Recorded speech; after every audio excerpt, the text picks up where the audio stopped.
Bonjour. La réflexion que je partage avec vous au nom du Temple protestant évangélique de Namur va vous plaire. Elle traite d'un sujet ô combien central dans nos vies, l'amour. L'amour et ses 4 dimensions. Êtes-vous un fan de Diaporama ?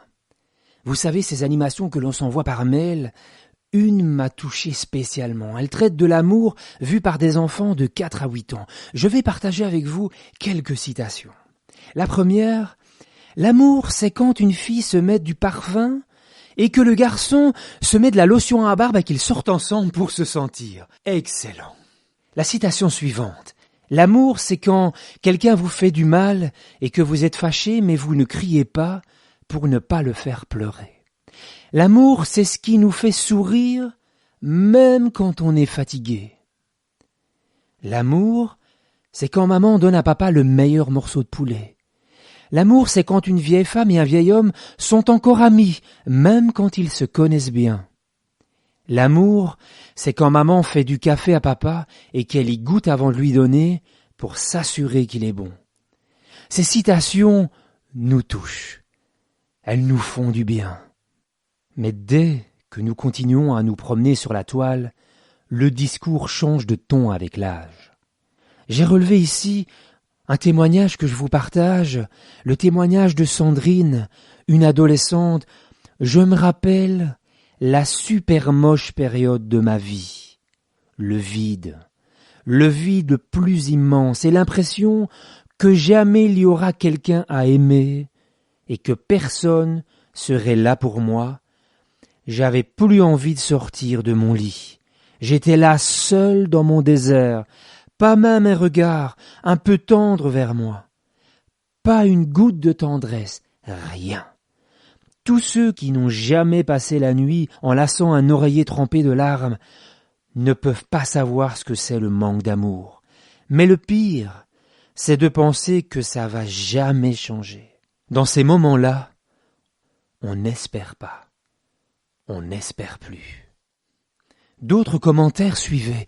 Cette solitude sans amour, exactement ce que je vis en ce moment. Je suis tellement mal en ce moment que j'en viens à me dire parfois que l'amour n'existe plus. Je suis en manque d'amour, en grave manque d'amour. J'ai même des envies de suicide, j'avoue. Mais bon. Des articles de journaux continuaient dans ce sens. Un adolescent de 14 ans portait un imperméable bleu et une arme de calibre 22. Un autre article, 112 ans de prison pour un adolescent de 17 ans. Les news nous disent que chez les 15-24 ans, le suicide représente la 2e cause de mortalité après les accidents de la route. Pourtant, Dieu nous dit dans sa parole « Car je connais les projets les plans que j'ai formés sur toi, dit l'Éternel, projets de paix et non de malheur, afin de te donner un avenir et de l'espérance. » Mais que s'est-il passé ? Pourquoi ce décalage entre l'intention initiale du Père Céleste et ce que nous vivons ? Que s'est-il passé ? Les spécialistes disent tout ce que nous pouvons lire de terrible dans les journaux sont les conséquences d'un manque d'amour. C'est un besoin si intense qu'en manquer produit des effets désastreux sur nos vies. Nous allons découvrir ensemble que l'amour, le vrai, le grand amour, l'amour avec un grand A, existe encore.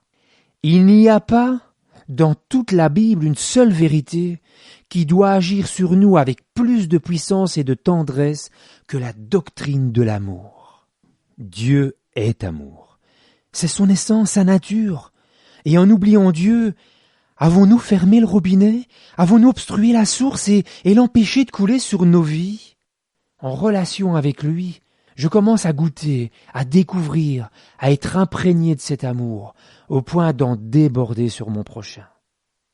La Bible nous révèle que l'amour de Dieu peut être expliqué, défini en 4 dimensions. Je vous propose de les voir ensemble. La première, c'est sa largeur. Ça nous parle de l'amour qui s'étend à tous.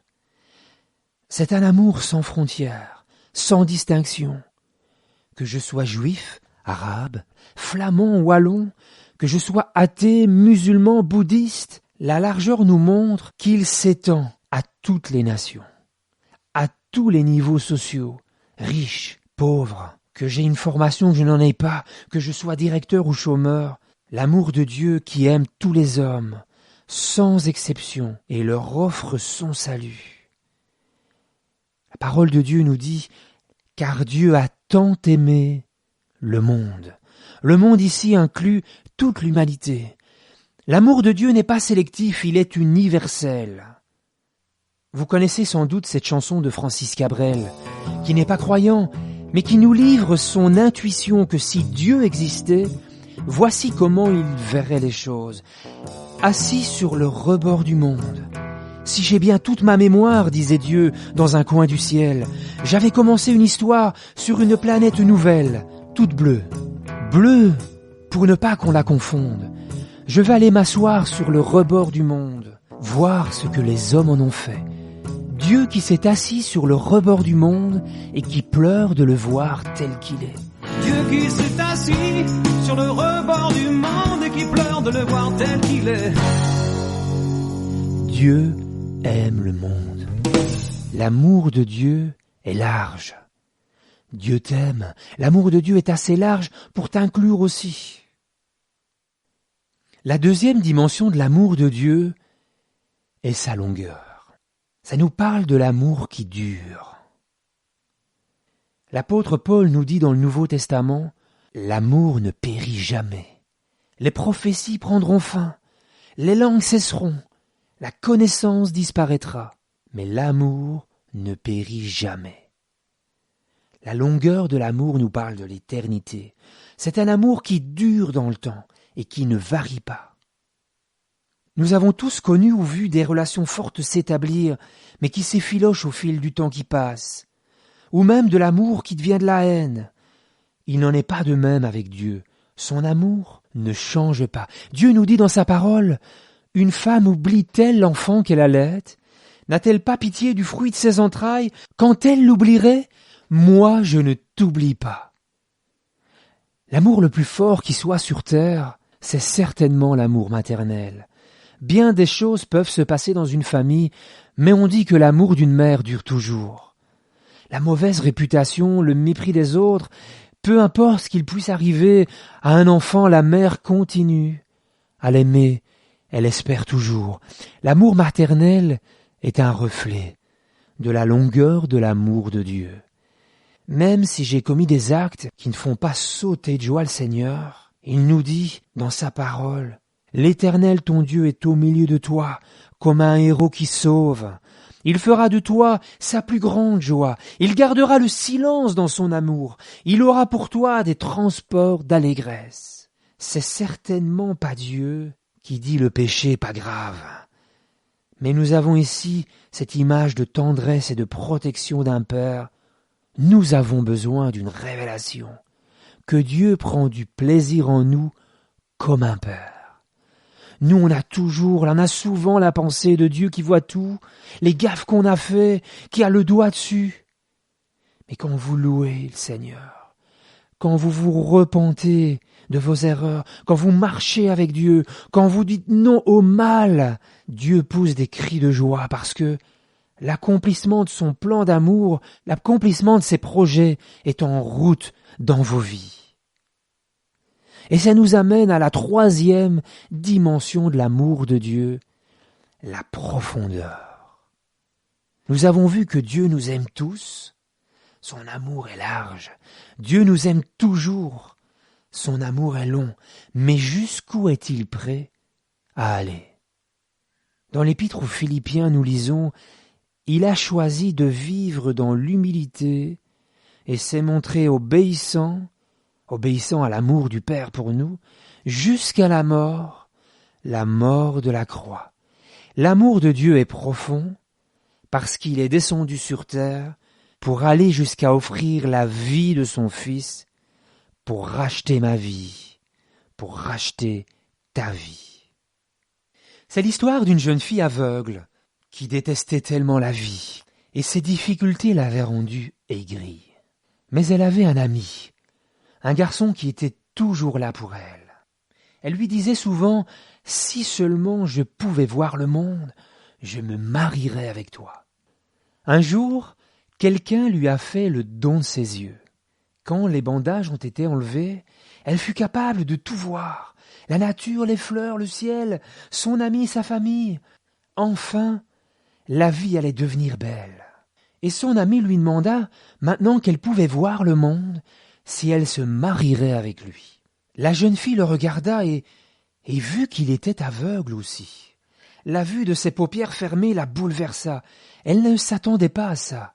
La pensée de le voir ainsi pour le reste de sa vie l'amena à refuser de le marier.